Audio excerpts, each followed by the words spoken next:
আসসালামু আলাইকুম।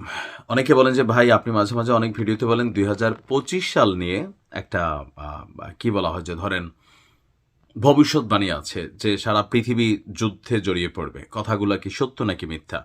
আপনি দেখেন আজকের এই ভিডিওটা তার একটা জ্বলন্ত প্রমাণ। তবে যুদ্ধটা এত দ্রুত হবে না।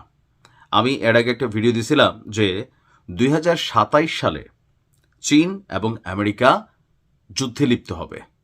আর সেই জন্য যত আয়োজন আছে চীনও তাদের করছে, পাশাপাশি মার্কিন যুক্তরাষ্ট্র করছে। আর আগামী দিনে দ্বিতীয় বিশ্বযুদ্ধের পরে হুট করে আপনি দেখবেন যুক্তরাজ্যের যেই সাম্রাজ্যবাদী একটা অবস্থান ছিল সেটা কিন্তু প্রথম বিশ্বযুদ্ধের পরে তারা তাদের অস্তিত্ব হারাই ফেলছে।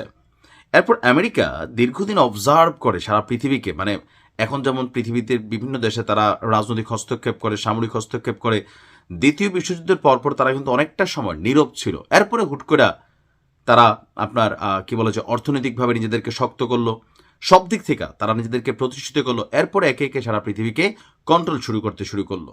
তো দ্বিতীয় বিশ্বযুদ্ধের পরে তৃতীয় বিশ্বযুদ্ধ যখন আসেন তখনই ভবিষ্যৎবাণী আছে একটা বড় যুদ্ধ হবে, আমেরিকা হেরে যাবে, আর সেই যুদ্ধের পর নতুন একটা শক্তির উদয় হবে। আর আজকের দিনে অনেকেই মনে করছে সেটা চীন অথবা রাশিয়া, তবে পারসেপশন বলছে এটা চীন। কারণ রাশিয়ার তুলনায় চীন এই মুহূর্তে অনেক শক্তিশালী, অর্থনৈতিক দিক থেকে, ব্যবসা বাণিজ্যের দিক থেকে, সামরিক দিক থেকে, জনগণের দিক থেকে, সেনাবাহিনীর মানে ইকুইপমেন্ট, পাওয়ার, এগুলোর দিক থেকে অনেক দূর আগায় গেছে। তো এই বিষয়গুলোকে মাথায় রেখে ভবিষ্যতে চীনের সাথে সম্ভাব্য যুদ্ধের জন্য যুক্তরাষ্ট্র পদক্ষেপ নেওয়া শুরু করেছে এখন থেকে। এর আগেও কিন্তু শুরু হয়েছে।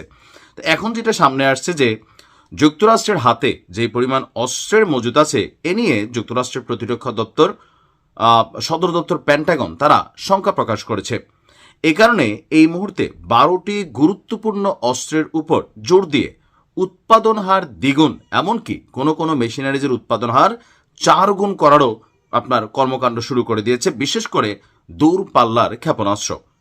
এক প্রতিবেদনে এই বিষয়টি সামনে নিয়ে আসছে আন্তর্জাতিক গণমাধ্যম ওয়াল স্ট্রিট জার্নাল। তারা বলছেন সর্বোচ্চ চাহিদা সম্পন্ন গুরুত্বপূর্ণ অস্ত্রের উৎপাদন দ্রুত বাড়ানোর জন্য পেন্টাগনের নেতৃবৃন্দ এবং বেশ কয়েকটি মার্কিন ক্ষেপণাস্ত্র নির্মাতা প্রতিষ্ঠানের মধ্যে আপনার উচ্চ স্তরের বেশ কয়েকটি বৈঠক হয়েছে।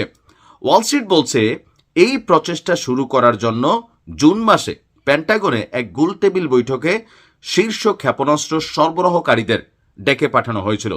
যুদ্ধমন্ত্রী পিট হ্যাগসেথ এবং জয়েন্ট চিফস অফ স্টাফসের চেয়ারম্যান জেনারেল ড্যান কেইন এতে উপস্থিত ছিলেন।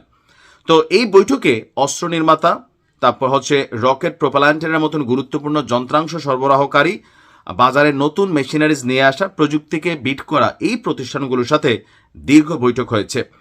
তো প্রেসিডেন্ট ট্রাম্প এবং যুদ্ধমন্ত্রী হ্যাগসেথ তিনি বিভিন্ন প্রতিষ্ঠানগুলোকে সামরিক শক্তি বৃদ্ধি, যুদ্ধাস্ত্র উৎপাদন বাড়ানোর জন্য বিভিন্ন উপায়গুলো নিয়ে আলোচনা করেছেন এবং প্রতিরক্ষা শিল্পের নেতা পেন্টাগনের ঊর্ধ্বতন কর্মকর্তাদের মধ্যে দীর্ঘ চূড়া একটা বৈঠক হয়েছে। তার মানে এই মুহূর্তে আমেরিকা মনে করছে যে প্রশান্ত মহাসাগরীয় অঞ্চল, তারপর হচ্ছে ইন্দো প্যাসিফিক সহ বিভিন্ন জায়গায় চীনকে সাইজ করার জন্য নানান ধরনের অ্যাক্টিভিটিস করা হচ্ছে। আর চীনও তাদের যুদ্ধের সামরিক সরঞ্জাম কোন লেভেলে নিছে, চীনের 80তম যে দিবস ছিল কয়েকদিন আগে আপনারা দেখছেন, সারা পৃথিবী তাকাই ছিল। এটা দেখে আমেরিকার ঘুম হারাম। যুদ্ধ কিন্তু হবে যে কোনো সময়, মনে রাখেন। ভালো থাকুন।